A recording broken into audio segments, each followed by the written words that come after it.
Good afternoon, everyone. Thank you for joining us today for another webinar. I'm here with Timi. For those of you who don't know me, I'm Katie. I'm a productivity and performance coach, and I'm really passionate about helping people to achieve their goals, to manage their business, and to be fulfilled in life. So I'm here with my friend Timi. Timi, do you want to say a few words to introduce yourself? Hi everyone, yes, my name is Timi and my day job is I'm a software developer. I do websites and mobile applications, but as a hobby I've been working on for years to find best ways to be productive and reach my goals the best way I can. And that's a very big part of our friendship with Katie. We talk a lot about this kind of topics, and that was part of the reason how this webinar came to be, because we thought this might be useful for others too. Thanks, Timmy, for the introduction. So we thought after last webinar that went really well on productivity and being positive, we thought that an important topic, especially at the moment, is how to stay motivated. One thing that comes to my mind in terms of motivation is, what do we actually mean by motivation? Is it just a general feeling we have before a task? Is it our mindset? And what can sort of get in the way? Timmy, what do you feel contributes to your motivation every single day? That's a very, very good one. Obviously, there are daily factors to this, also including as hard to control things as the weather. But in general, I feel I really, really like systems, and I really like to have an overview of an area always, be that any part of my life. And that means I really like to have long-term plans. And when you have these long-term plans, or some people call it vision, or whatever floats your boat, uh, I really feel that these things help you to focus in the present time, because if you have a place to arrive, if you have a goal to reach, then every single step on the way is keeping you there. And for me, that's absolutely a thing. I know it's not a thing for everyone, but for me, it absolutely is. I really am celebrating every single little step of when I'm doing a research, I'm starting out in a new area which I don't know anything about. Like, for example, I'm spending a lot of time recently to learn about finance. And while a new area is always overwhelming, I know what I want to get out of it. And that way, it just keeps me going every single day. And it gives me so much more energy. So that is basically how I'm keeping myself motivated, to have a kind of projection of myself in the future and have continuous conversations with myself in the future, however creepy that sounds. But I really, really like that. How about you, Katie? What do you think? What is your way? Yeah, obviously, we've spoken together about this in private, and I totally get where you're coming from in terms of focusing on the future and goals. I mean, obviously, I'm a coach, so I love this sort of thing.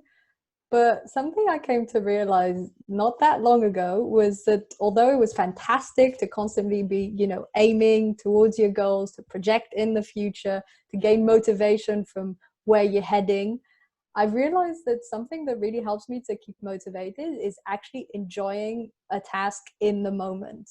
Hmm. And one way to describe this is flow, so experiencing flow. And that's sort of motivation in and of itself. So if you're experiencing flow when you're doing an activity, I'm sure you felt this to me. It's just pure motivation.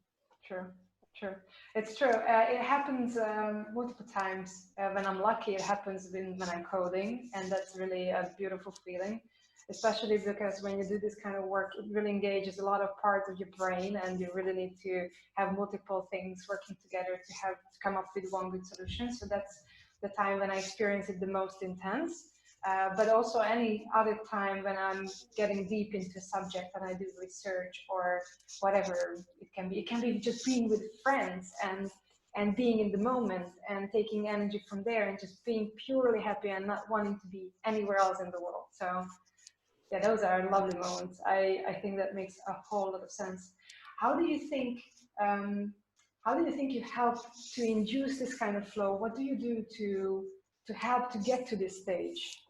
Yes, I love that question. I actually read this book, Flow by Mihaly Csikszentmihalyi. I don't know if any of you who are watching have read this book, but I highly recommend it. It And he sounds talks great. all about how to have this experience of flow. One of the key aspects is having the right balance between the challenge of the activity and your skills. So that's one aspect. And something else, and I'm super passionate about, and I'm writing a book about this at the moment, is focus. So actually, if you solely focus on this task and eliminate all distractions, your chances of entering flow, even if it's something you don't really like, actually really high. And this is something that's super interesting, because basically it's the same as motivation. Even if you don't like the task, but you put, half an hour aside, you just focus on it, then maybe within 10 minutes, you've gained this momentum.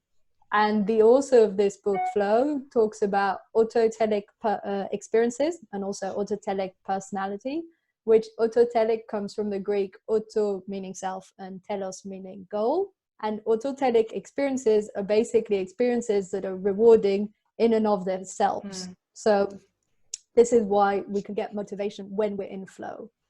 This makes so much sense. Actually, without knowing, I experience this when I'm doing my workouts. It's just all my attention goes into the present time and the movement. And when I come out, I feel like my energy went to 10 times higher. It's so exciting. And that's exactly what you're saying. And another thing came to my mind also when I work, and I feel like I'm going to need all my focus for this task. Then suddenly on my computer, I try to close almost everything else, then keep open only the program which I'm working in and which are essential. And it's funny because these are programs which normally don't disturb me, but when I feel I need to collect all this mental power, then I need to declutter even my mental space, and it comes down to closing things on my computer. Yes, and it's interesting. It's something that we sort of realize automatically without necessarily thinking about it. But it's actually, scientifically proven that if we fully focus on one task and it's challenging enough to keep us interested, but we have the skills to do it, then our chances of entering flow are very high. So the reason I keep talking about flow is because for me, it's the same as motivation, really. If you manage to enter the states of flow, then you're motivated because you're enjoying it. True. It's basically enjoyment. So that's one aspect that I found particularly interesting in terms of motivation, and it's linked to flow and to being in the present moment. Once more, it comes down to, yes, it's great to have goals in the future and to aim towards them, but enjoying it in the moment is actually just as important, if not more important. Absolutely, I think you're right. And I just realized that this is in so much cooperation with what I had in mind, because how I'm getting myself out of bed and just start the day is basically, that's what helps me to have the long-term goals and have the generic motivation. But when I sit down and I don't have this kind of focus or being present and everything, then I feel like these two need to exist together in order to have a complete union, so to say. How do you think this whole flow and this kind of motivation approach connects to mindset? Yeah, that's a good point. I named the webinar today Motivation and Mindset because I do feel they're, correlated together. By the way, just a quick note for all of you who are watching, please send in your comments as we talk, and within 10 or 15 minutes, once we've discussed the main topics, we'll go through all of your comments. So anything that crosses your mind while we're talking about motivation and mindset and flow, please just write down all the comments to everyone so Timi and I can both see it, and we will answer them as soon as we're done with the sort of overview. Comments, questions, everything. Keep them moving. Yes. So to come back to what I was saying in terms of the link between motivation and mindset, for me, if you already have the right mindset, then it's a lot easier to be motivated. So if you have a positive mindset, if you know how to manage your emotions, manage your thoughts, then motivation is no longer an issue. Absolutely, absolutely true. Do you have any kind of tricks or how you handle this, especially about emotions? I think it's very interesting. Like when you feel that for some reason your emotional state is just not there. It can be personal reasons, the weather again, or anything which comes in the way. Do you have a kind of trick or your own ceremony or whatever you do to handle emotional states like that? That's a good point. I think knowing how to handle your emotions will definitely help with your mindset and being positive and being motivated. So it's a real important pillar here. So in terms of managing your emotions, this is one of the things I learned and I put in practice. I don't know if this is what you do, Timi, too, so it'll be interesting to find out. So the first thing is to notice them. So notice and try notice it early on. And when you notice it physiologically speaking. So in your body and then in your thoughts. So you might, for example, feel, oh, I'm feeling sad right now. I have a lump in my throat, you know, like before crying. And my thoughts are going in this sort of negative loop. Okay, so you've noticed it. That's like the first step. And the sooner you notice it, the sooner you'll be able to change it. Once you've noticed these emotions and you understand where they're coming from, the next step is to accept them. So a lot of the time we feel guilty. Like if you're feeling sad or angry, oh, I shouldn't feel angry, or I'm not allowed to feel angry. Especially as a coach, I had this a lot. I have to be always super happy and super positive. How dare I be not happy for even a split second? Okay, so what, you stop all that rubbish and you accept, because we're all human, we have emotions, and you accept it soon. You're like, okay, this is how I'm feeling right now. I accept it. Good. Now, once you've done that, already there's more peace and calm, and especially if you caught it early on.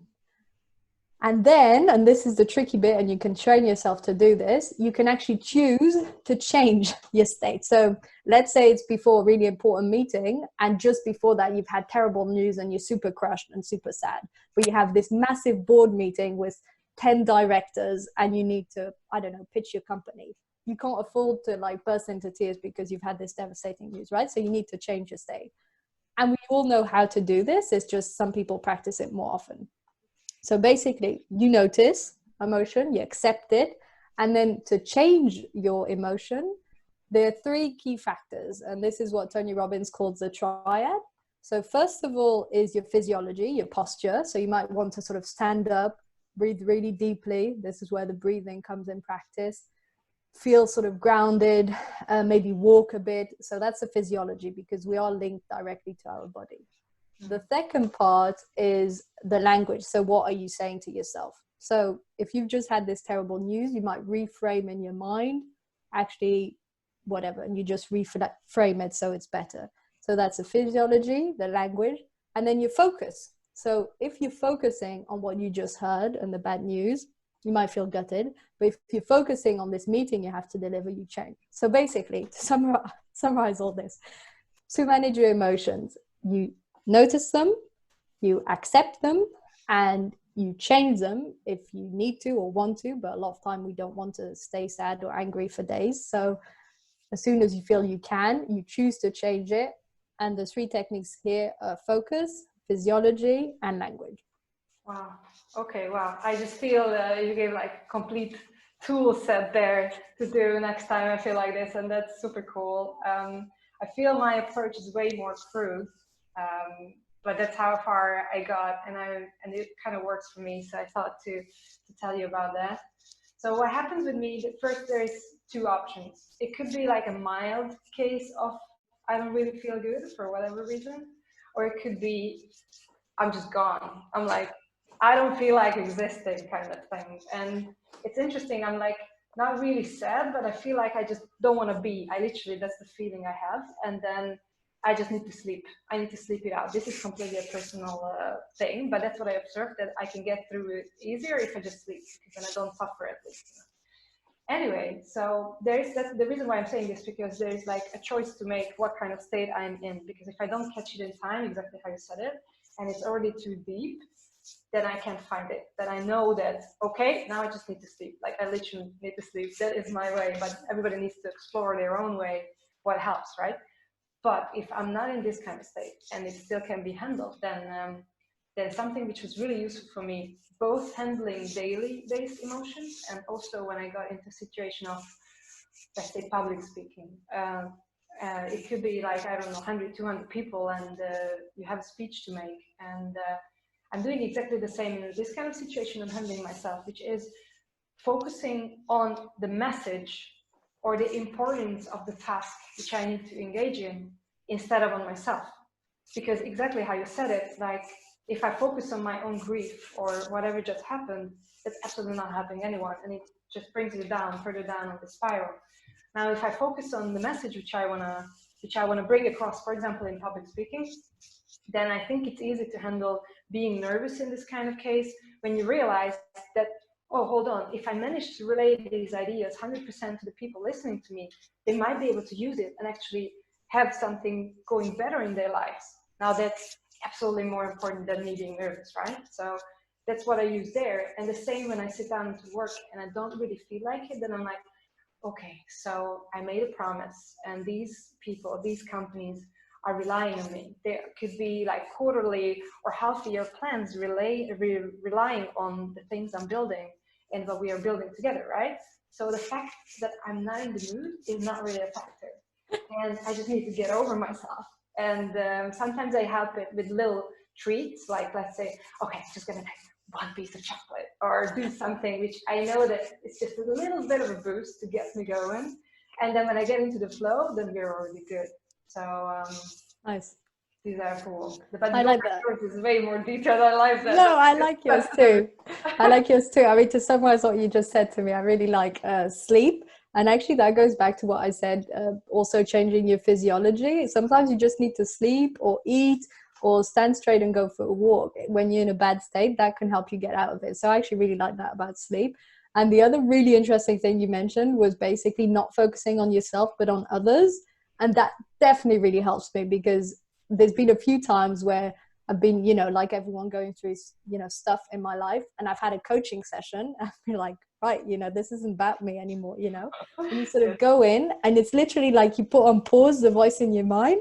It's like pause, and then you go through the whole coaching session, a bit like you were saying during a speech. And at the end of it, you feel great. I mean, literally, it's like therapy for myself, really. It's just because you're focusing on someone else, and then you leave, and sure, the situation hasn't changed, but because you totally haven't thought about it for an hour or more, you approach it differently. You're a lot more calm. It's a bit like meditation. It's mindfulness at the end of the day, to be totally involved in what you're doing and to focus on someone else. It's also, and this is something else Tony Robbins talks about, is the fact that people that are depressed are self-absorbed. And I don't mean this to criticize people going through depression. It's a really tough thing. But actually, one thing that can help people through depression is to focus on someone else. If they go out and volunteer in Africa for, 2 months, they won't be able to have all these thoughts about themselves. So it's actually a very much transient phase that they go through. So by focusing on other people in general, really helps you to change your states out of that. And I also like what you said about reward. That's a really nice trick also in terms of motivation, because that's the same for today. Having a reward at the end can really boost your energy and what you're working on, for sure. Absolutely, absolutely. And to underline this, I just need to mention again, we talked about this application I'm using for focus, which is called Forest, like the English word forest. And it's ridiculous. Like it looks like a child's game. Like you literally plant trees, like you select a type of tree when you start a flow session. And then during the course of whatever you set it to be, up to 2 hours, this tree grows. And they have like beautiful, like so aesthetic artworks and all kinds of existing and not so existing trees like unicorn trees. And they make me so happy. It's completely ridiculous, but it's just so funny that, okay, not only I achieved my task and then I could actually produce value, but then I can look at it and I have, at the end of the day, a forest full of trees, and it's like I feel like I built something in a magical kingdom. So the reason why I'm saying this, that whatever makes you feel like this, whatever makes you feel acknowledged, happy, small things can mean so much. And it's so important to find these. It's part of our journey, I think, of knowing ourselves and knowing what makes us happy. For me, knowing what exactly is my favorite chocolate and eating that one piece of chocolate, that's just so good. It hits the spot, right? And this chocolate, it wouldn't talk to you because you don't care, right? It could be anything else for you. It could be tea, it could be whatever. Anyway, but I think these are super important, and we need to spend time on for ourselves. And I know it sounds like, yeah, really, but yeah, really, because it gives you like so much. Absolutely. And about rewards again, that's one of the key aspects in habit formation. So when you're learning a new habit and you're implementing a new habit, the 3 key things are the cue, which is the trigger, and then the routine or the habit, and then the reward. And so, for example, when we talk about motivation, if it's motivation for work, the trigger could be, I don't know, it's 9 a.m. and you decide to start at 9 a.m. boom, 9 a.m., you turn on your computer, you check your daily planner. That's the trigger. You're going to work. You turn on your Forest app or your other apps that's tracking your productivity. Trigger's done. Routine, enter flow with whatever task you're doing, and you monotask. So do one thing at once fully. That would be the routine. And then the reward could be your piece of chocolate, your Forest in your app, or any other thing that you feel is a reward. So it's always the same. And I feel the motivation is actually a habit, because if you get in the habit of being motivated every day, sure, there might be one day every couple of weeks where really you're sleep deprived or something gets to you, because we're all human. But 9 times out of 10, you're in the habit of being productive. You're in the habit of being motivated. This is so key what you're saying right now, because I'm actually having a hard time when I have a shorter discussion than this to talk to anyone about motivation and how on earth I can be so like obsessively following my goals, because it's a habit, you know, after a while, that's the norm and you don't realize it. And yeah, it's so important. It's so important. And it's not that hard to achieve, but it's also super important to have realistic goals. I had a time what I did is I was just writing endless to-do lists, and then at the end of the day I felt bad because, hey, you again did like 10% of what you wrote on the list. Not because I didn't do anything, but because there's absolutely no footing in reality. That's fun. So yes, this is really important. Habits, yes. It's a habit. And you know, the really, really great thing about habit is that you achieve way better results, way more consistently if it's a habit than if you just use your willpower. So people that are, for example, trying to make Timi, that I always think Timi is like a productivity guru. I mean, I'm pretty big on productivity too, but I take my weekends off, you know. Everyone has their own standards. Anyway, but people who... Yes, so what I'm trying to say is someone who suddenly, like out of the blue, goes from being in a really non-productive state, tendency to procrastinate, maybe a bit low in energy, and please Timi has a chat with her and think, wow, this is fantastic, I'll be super productive. But then the difference is they'll rely solely on willpower and self-discipline. So they'll be like, no, today I'll get up 3 hours earlier than usual, and then I'll super focus. And Timi does like 10 hours of work in one day, so I'll do 10 hours of non-stop focus. If they used to focus like 2 hours, no one can do that, actually. I mean, maybe they can for a day or two, but there's a limit to our willpower, and everyone's willpower is actually quite limited. And this is why we need tricks and techniques to optimize our focus and productivity and motivation, and not just have to rely on willpower. And habits is one way of doing it. You have this habit and your brain after a while just learns, oh, that's the way we do stuff. We only focus on one thing at once. Okay, we take a break every half an hour. Boom, we do this. We have a small reward, and your brain just sort of follows. So absolutely. I think you went to into a very important part of this discussion, because I want to talk about the whole lie about willpower. So yes, good one. Yes. This is just so unfair, because willpower is supposedly something you're born with and that's how it is and you cannot do anything about it, which makes it a completely useless concept for me. And also we do not need to rely on it because it's unreliable. Even the most disciplined people who I know can get into or can be forced into situations when their willpower is just not there for physical reason, emotional reason, whatever. But you can and should replace relying on your willpower with systems. I absolutely believe in that. And not only because I'm a developer.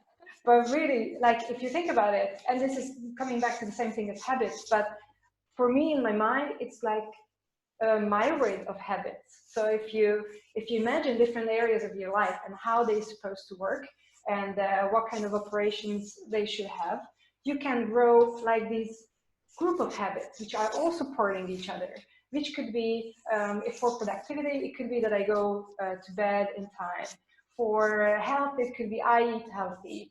And you collect all these areas together and you literally like strategically think about what would help me to reach these. And then if you build these habits this way, they create a system where you don't need to think. Example, I absolutely hate cooking. Like, I don't know many people who hate cooking that much as I do. And what I mean about hating cooking is the whole idea of from planning to the shopping to preparing and then eat the whole thing in 10 minutes. Like, it's just, if I could, I would never do it again. Now, the thing is, I started to do this more fitness conscious lifestyle, which also included eating healthy. And I got to a point that time-wise, it was important to do it myself, because you cannot go, like, healthy restaurants are not always within reach. You cannot order every day. So I was forced to learn it. And I really hated it at the beginning. But as soon as it turned into a habit that, okay, then I'm always getting tomatoes because I'm going to eat salad because I have to. But I built these habits, and now they are effortless. And I'm sending pictures to my mom, and she's not believing that I'm the one who prepared the food on the plate. And it's effortless now. And it can be, anything can be effortless if you made it into a system and you stuck to it. And I think it's super important to start small, because if I tell you to engineer your whole life, no. So no, you start with small thing, maybe one goal, and then add another one, and then add another one, and just keep building on top of it. And it's going to be like a house with different layers and what is this? Stories. That's what I'm getting at. And it's going to be beautiful and huge mansion at the end of the day, all serving you. So yes, I really think that these systems, and this is how it touches in with my original idea with long-term planning and seeing where you're going. Because if you're completely, like, if you have like a manifesto or an ideal picture of what kind of lifestyle you want to live, not necessarily now, but maybe in a few years, then you can break it down. That's what I did. I have work, I have health, I have fitness, I have hobbies, and I have kind of a very like goodly formed idea of all of them, and trying to progress in each of these directions every year. I have my yearly plans, I have my monthly plans, and you can do like, oof, I'm curious, I'm challenging who is planning me out in this webinar, because I would like to hear. But Yes, please. go there. Just Please write in the comments if you have a similar way of functioning. I love all of this, and I love when you said it became effortless, even though the beginning was really hard. And this is what I feel. I feel in the beginning we need some self-discipline, some willpower, and to start small, like you said, some self-discipline, some willpower, and start small, build the blocks, and then you've got a habit. Yes. And then it becomes easy, it becomes effortless, it becomes a habit. So I feel that, yes, I feel that the habit is really linked with the motivation part, and the systems in general can really help to structure the mindset. Okay, before we continue with anything else, I would love to hear from all of you who are watching. Please write us a comment. What are you struggling with in terms of motivation? When do you feel it's challenging? Just write anything that comes to your mind in terms of motivation, mindset. If you have any questions about what we've said so far with Timi, is there anything you're particularly struggling with at the moment? Petra just wrote saying, I could listen to you for hours. Love this approach about creating systematic habits. Yes, I would also be curious, Petra, if you do it, or if any other people watching us right now, do you have habits? Is this something you practice? Is this something you want to implement more? When do you feel that you lack motivation and mindset in general? And if there's any other topics we haven't discussed that you would like to know more about. Can I, while people are typing, something came to my mind which could be very useful, and it's a small idea, and I think it could be good. So the reason why I think this planning and all the long-term thinking is good, because it can be like handle for you to think about why I started the whole thing. Why am I doing this whole thing? So for me, it really helps to put things in perspective. It helps me to feel the feeling, what I'm gonna feel when I eventually got there, and that's great. And also puts present time into perspective. Like if I have a 2020 plan, which probably most people, including mine, we went completely differently as we planned. But if you have a plan and you realize that, okay, well, we are in April and I haven't done too much, then it also puts kind of a pressure, a healthy amount of pressure on you that, okay, let's boogie, because this and this and this goal is really not there yet. So I like to use this with my weekly and yearly plans, to read them regularly, to know how far I am, because I think perceiving how far you are from the goal is also very good for motivation. Yes, I agree. And maybe also having sort of, like you said, your weekly goals and monthly goals, because sometimes having a goal for the year, like when you do New Year's resolution, it seems a Mm. million miles away. But if you have a weekly goal and you track it, this is maybe something we can talk about now. Oh, we have a new question. Well, let's quickly discuss the weekly review and then we'll go on to the question. So, in terms of weekly review, I know that both Timmy and I have a system. Timmy, maybe you could share, how do you review your weeks to see that you've made progress on your goals? Okay, so what I do is, as I mentioned before, I have these different areas of my life, and this is a completely organic system. So it's not like something I read in a book or something I learned from someone. I do it as it feels good. And the purpose, what I have in mind, I want to cover every main area of my life, which I want to put focus on right now. And right now, the areas are health, fitness, meaning working out, and work. Within work, I list out my clients and what I want to do for them that week. And general well-being. I have a well-being category, which can include a growth, like doing courses or hanging out with friends, or anything which generally makes you feel better. So it's a very loose category. But I really like to keep track like this, and then I write there, okay, according to my yearly plans, this is how much I should progress this week, and I put it there and I read it every morning, my weekly plan, and try to align my day to make sure that the weekly plan happens. That is my system. How about yours? I love the fact that you have health, fitness, and well-being, three separate categories. If you don't feel happy and positive with health, well-being, fitness, and then work, okay. Uh, Good point. Okay, quickly, how I review my week. At the end of every week, I write down my accomplishments, generally they're work-related. Then I write down my magical moments, generally they're private-related. Although you can have magical moments that are work-related too. And then I review what has not been done, what I want to capture for the next week. And pretty much actually my weekly planning is almost exclusively, I'm trying to think, work related. So I have like three main goals for the following week. But then I do a monthly review where I incorporate relationships and health and well-being also, and growth.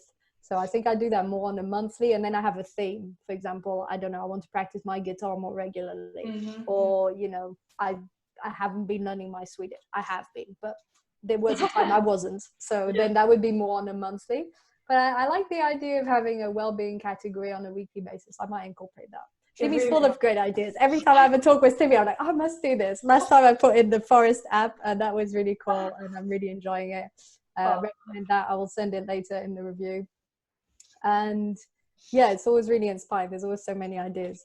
Anyway, to come back to what Marion wrote, she said she likes everything we said. What also helps Marion is to really take a moment and wonder why we want to achieve this, which life value is behind it. And then she thanks us for our energy. nice. I love Uh, that. Which value is behind it? yes, which life value is behind it. I like that. So connecting with the purpose. I think this is what you were talking about to me earlier when you said that you had, your goals and your perspective. It was also finding the motivation by connecting with the purpose behind it. Yes, but mine had a different direction because I used my values to project the goals in the future, and then I only looked at the future. So backwards, like looking at how the goals were connected to the values, I never thought about it like that. But I think that's also brilliant because that even gives more energy because it's not only a future self thing, but it's a present self thing, and that's brilliant. Thank you, Mariam. Yes, nice to see you here. Yes, absolutely. I think having the purpose behind it, and that's actually interesting that we haven't talked about it up till now, because in terms of motivation, if you know why you're doing it, that really has an impact on how motivated you feel in your mindset. I had just wrote a comment, how to balance between enjoying a quite relaxed vacation and staying productive so that I don't feel guilty at the end of the vacation duration for wasting it. Well, assume you're not talking about now. Now can't be a vacation, surely. Timmy, what do you say? The balance between enjoying a relaxing vacation and still being productive? Well, that's I think that's a very individual question. True. For me, I going on like a month vacation would be super stressful for this reason. I can't, I just can't even imagine that. For me, the sweet spot is having like complete days off, is about 3-4 days. If I went for 4 days, I think that's how people feel normally after like 2-3 weeks. Like for me, that's the detach. Usually takes 1 or 2 days at least. And then third, fourth day, complete detach, and then I come back. If I would do more, I would feel guilty. So I understand this.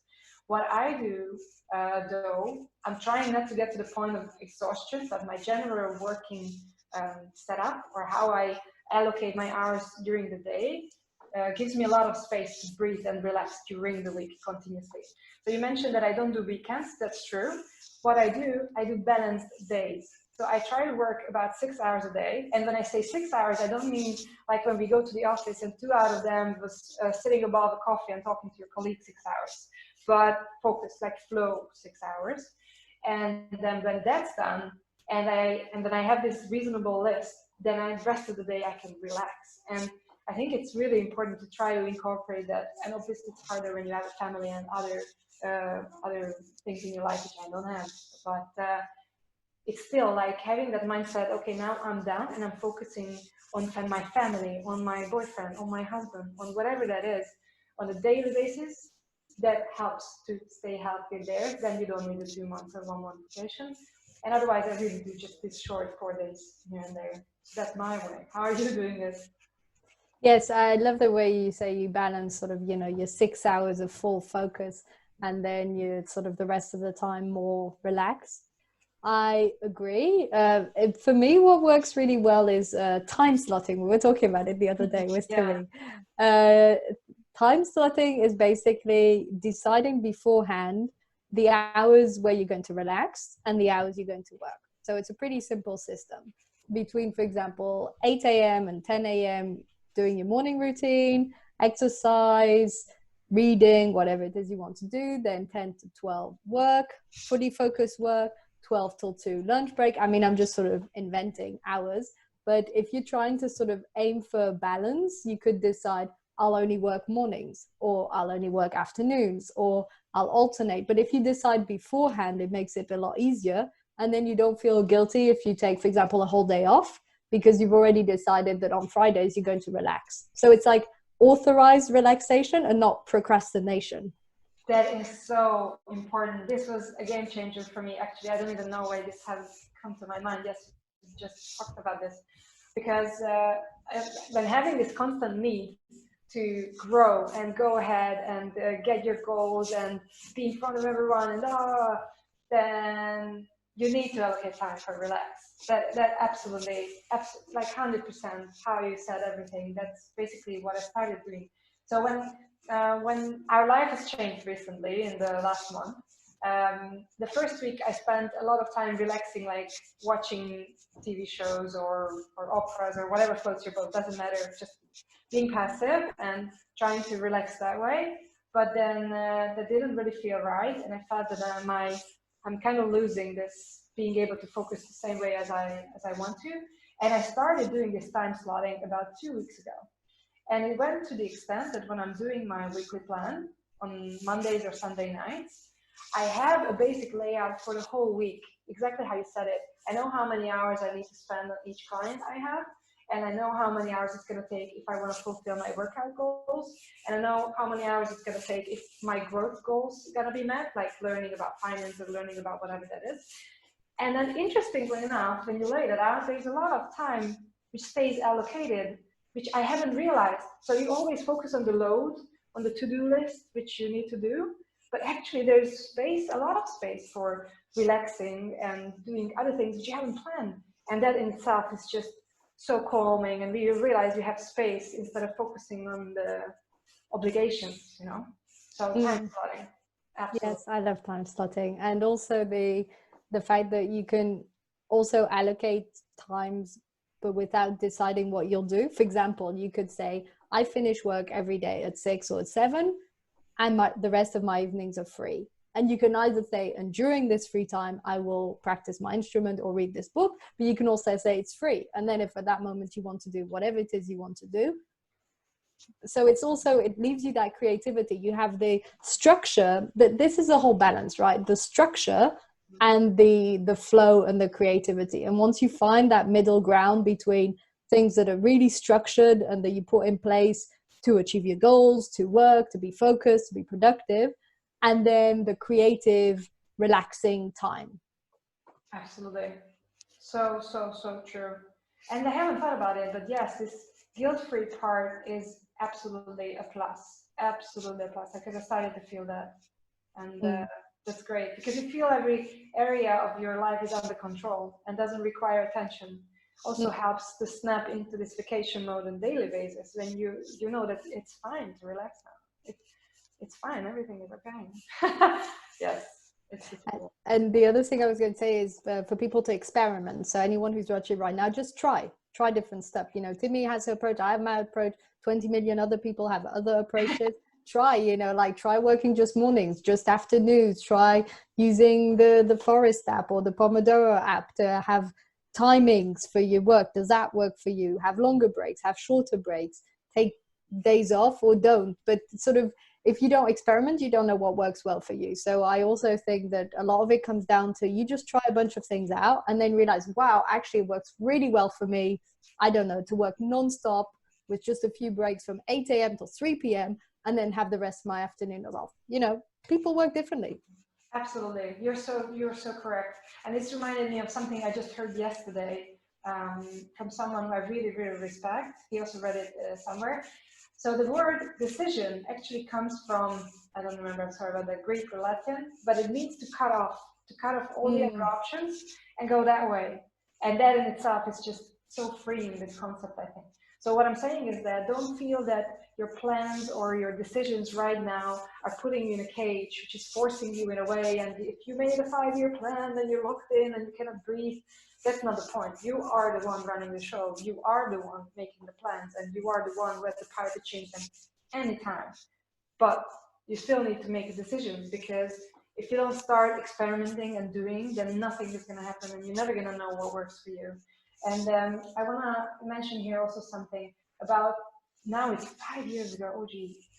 So about 5 years ago, we started doing this planning with my best friend. And it's very interesting because we do it together in a sense, because we do it in the same time slots and we share it, but our system itself differs. So we didn't try to force something that made sense to one of us on the other. It's just you have a complete space to plan or try things, what works for you, but just do it. Just absolutely do it. And if that helps, that you have an accountability buddy, which could be your best friend, your spouse, your whoever you pick, or someone from the business, doesn't matter, that can also mean a lot. And I don't really like the expression accountability buddy, because it feels like a prisoner, like, you know, that I need someone watching me all the time. No, but someone who you trust and you feel that together both of you can help each other to follow up on your plans. For me, it's basically like having a very good friend. So engage with a friend and plan together and try things. Absolutely important. Yes, and I think the support and the accountability is particularly useful if you have your own business, because it's nice to sort of have that team spirit and extra motivation. Sometimes it can be hard to, you know, just be doing everything on your own. I do feel that having 2-3 people outside that are supporting you in different ways, and accountability is one way, reviewing goals is another, can also be really useful and really motivating. Absolutely correct. True. I feel there's a lot of things that we could still talk about in terms of motivation. I mean, one of them would be, you know, procrastination, which is extremely common. Another one would be overwhelm. So really, for all of you that are watching, if there's anything that comes to your mind right now, we're happy to answer it. And if not, we'll do a brief wrap up of what we've discussed up till now. Also, I would like to offer again, as we did last time, that you're more than welcome to reach out to us if you have any questions or wondering about something, you need help something. So yeah, we're gonna make sure that you get the link to the video, and that's gonna include the email addresses, and you're more than welcome to contact. And obviously, we're happy to help. Yes, I'll leave the form right now in the comments. So for all of you that are watching, if you want to receive a link to the replay of the webinar and a summary, if you just copy this link into Google and then fill in the information, you will be able to receive the webinar, the replay, the summary, and also I will draw out one person to win a coaching session with me. for 45 minutes to discuss productivity or motivation. So if you just fill in that form, that will lead you there. Katie, Anyway, I feel that... Katie, where did you put this link? Because I cannot see it in the chat. Yes, wait, let me copy it again. I think I didn't send it to everyone. Here you go. Thank you. Yes, there we go. That's much better. Cool. So Timi, out of all the conversation and everything we've discussed right now, what are like the 2-3 aspects that have struck you the most and that you think could help people with motivation and mindset? Okay, well, I really liked, personally, it meant a lot to me what Marian said. I haven't thought about connecting back my goals to my values. It's just there. It's like when you have a car and there's an engine and you don't think about it because you just drive the car. Like the values are absolutely the most important things. And that in itself could be like a webinar itself. So that's true. If you don't have your core values figured out, then please take a look. Because if you feel anything hard about planning, long-term thinking, mindset, motivation, it could be down to that atomic level of knowing yourself and knowing what's important for you in life. Because once that's established, it's much easier to, it's like having a root. When the plant has a root, it can flourish, right? So I think values, absolutely values. Being in present time. So however much I love to be in the future, being in the present time is the key to get to the future. Systems. Well, obviously, that is my favorite thing in the world, systems. So yes, I think it's a kind of combination of this. Like, it's still like the plant analogy works. Like, roots is the values, being in the present time is the body of the plant, and then it comes to fruition with through the systems you're going to achieve your goals. So that is, I think, how it works for me. You'd like to see everything in trees. Now, yes, everything is trees now, and it's growing and it's green, so it has everything what I want. Yes, I love. Yeah, I love all your tips. Oh, sorry, I loved all of your tips and summary. For me, quite a few different things. Obviously, it was great to recap on how to manage emotions. That was really interesting, and to sort of see how you do it too, and the whole habit system and the rewards. And also, I was thinking 2 more things to, be kind to yourself. And especially now if, people are maybe not as productive as they want to be, and sort of allow yourself that extra space and also take care of yourself. So there's 2 different things. There's being kind, which is be forgiving, be compassionate. Productivity doesn't come from sort of whipping yourself into shape. It also comes from acceptance, knowing what you want, having that purpose, but also accepting your limits or your energy. Or yesterday morning, I didn't exercise, for example, and trust me, it was hard to go in that acceptance thing. But I thought this morning, fine, instead of being so strict about it has to be every morning from Monday to Friday, I'll think it has to be 5 times a week. So I skipped Wednesday, so I'll do Saturday. But whatever, that's my system of being kind to myself, but you can find your own. And as a result, I was a lot more efficient today during my fitness session because I had a day off. I was more motivated. So allow yourself exceptions, be nice. And then when I say treat yourself well, that means be mindful of, your posture, be mindful of what you're eating, be mindful of the language you use to yourself and to others, be mindful of how much you exercise, how you treat your relationships, and all these sort of things, because they have a huge impact on motivation. Can you imagine trying to motivate a friend or colleague by shouting at them all day? If you're actually nice and you say, well, it'd be really great if we get this done and let's do it, then you sort of, yes, I don't know. I feel that those 2 things were sort of an important aspect. Be kind and treat yourself well.